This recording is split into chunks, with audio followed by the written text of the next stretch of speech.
breathing. So students, you see what happened? We require energy, is not it? For our day-to-day activities like writing, sleeping, reading, jumping, playing. For these all activities we need energy. And from where we get that energy? We get that energy from the food we eat.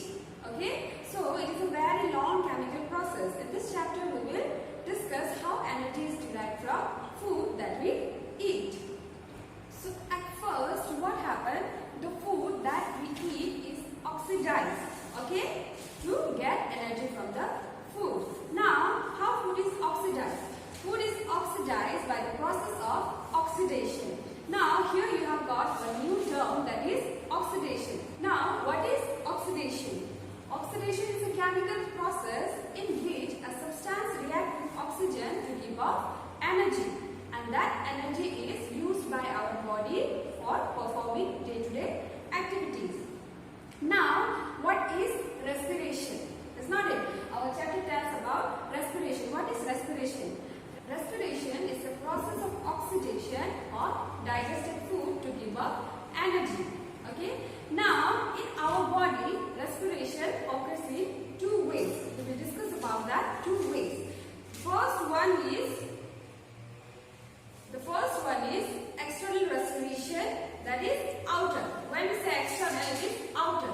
It's not it, or breathing. External respiration or breathing. And the another is internal respiration or cellular respiration. So we will discuss about this internal and external respiration elaborately.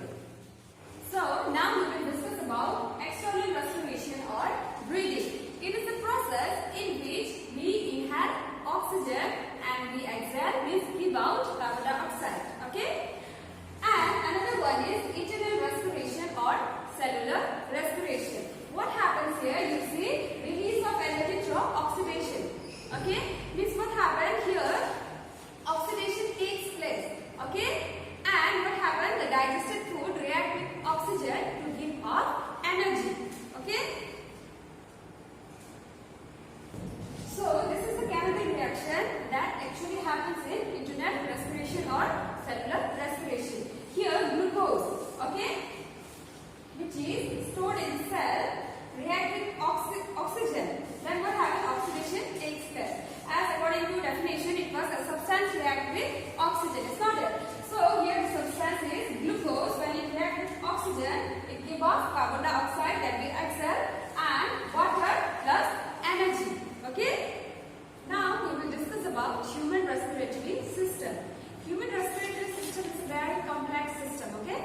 It starts with nose and mouth, and it continues with the different parts of the organ and ends at lungs. So we will discuss about different parts of respiratory system. So the first one is nose and nostril. Okay? Nose is the primary organ for breathing. Okay, we sometimes we breathe from mouth also, but it is said that we should breathe from nose. Why? Reasons are there. I will explain you. So you see, a nose have two nostrils. Okay, nose have two nostrils. And what happens in the nostril? There are 5 hairs. Okay, which trap the dust. And the lining of the nostril, what happens? They secrete mucus. Okay, which trap the dust and germ which is entering while breathing. So what happens when we breathe from the nose? The dust are trapped there. Okay, so that is why it is suggested that we should always breathe with our nose. Now the next one is nasal cavity. It is a hollow space, okay, behind the nose. It is present behind the nose. You can see in the diagram. Okay, and what happens? It conditions the inhaled air. Okay, it maintains the temperature of inhaled air. So the third one is pharynx. Okay, so what happens? You see, pharynx is the region where nasal cavity and the mouth meet. It is only the respiratory organ which is connected to the digestive system. Okay, now this pharynx leads to the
lungs from damage. Okay? And a large muscular sheet called diaphragm supports the lungs in the bottom. Okay? So students, now we will discuss about mechanism of breathing.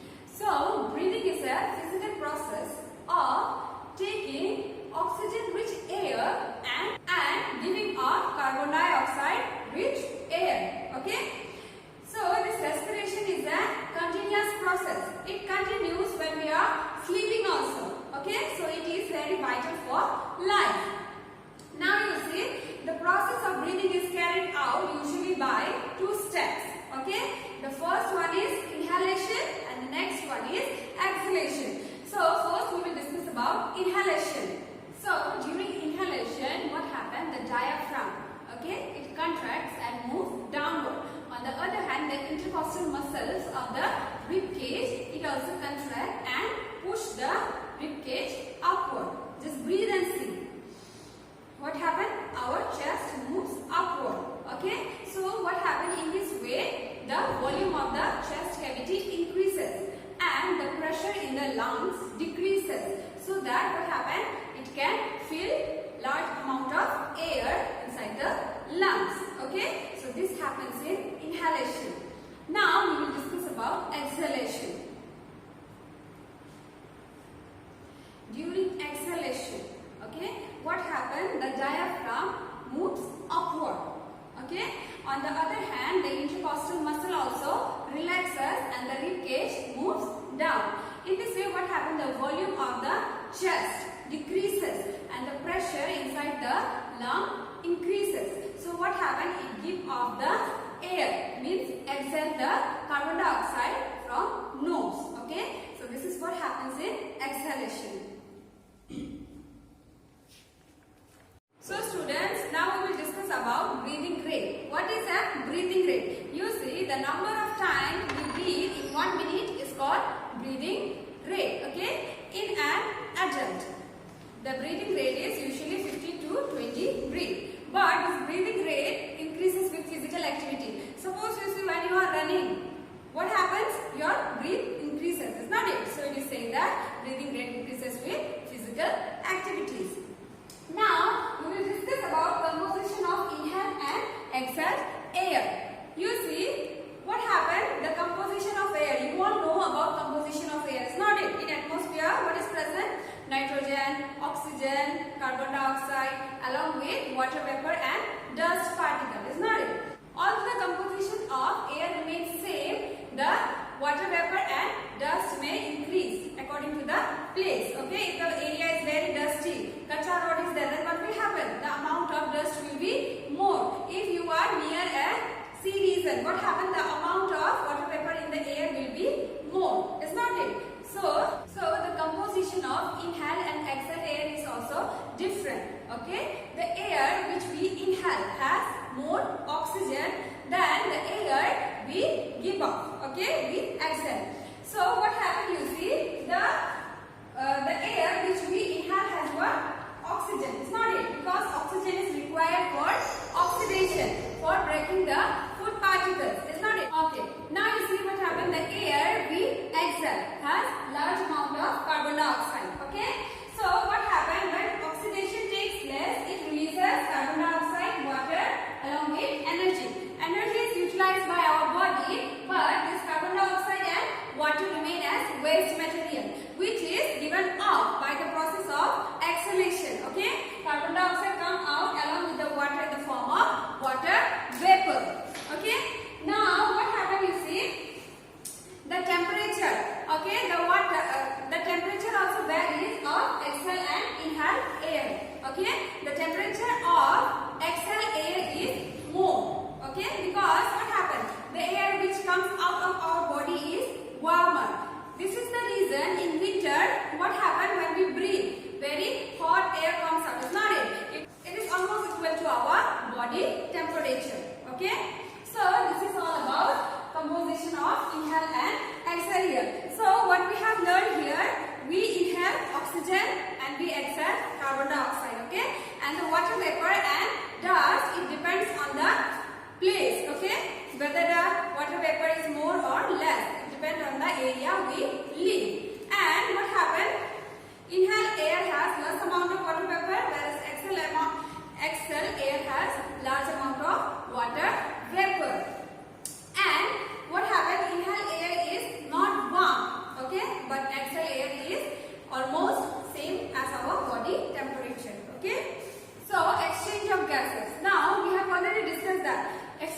alveolis takes place in alveoli. So these alveoli are present in the lungs. It's not it is more cell-like structure. So I already told you that there are blood capillaries. Okay, happen the blood vessels. Okay, so the blood vessels are connected here, and this blood vessel will take up the oxygen from this alveoli, and what happened? The carbon dioxide which they have brought from the body, okay, from all over the body, what happened? They will give to this alveoli, okay, and from here when we exhale, the carbon dioxide will come out of our body, and in this way what happened? Our respiration takes place, okay.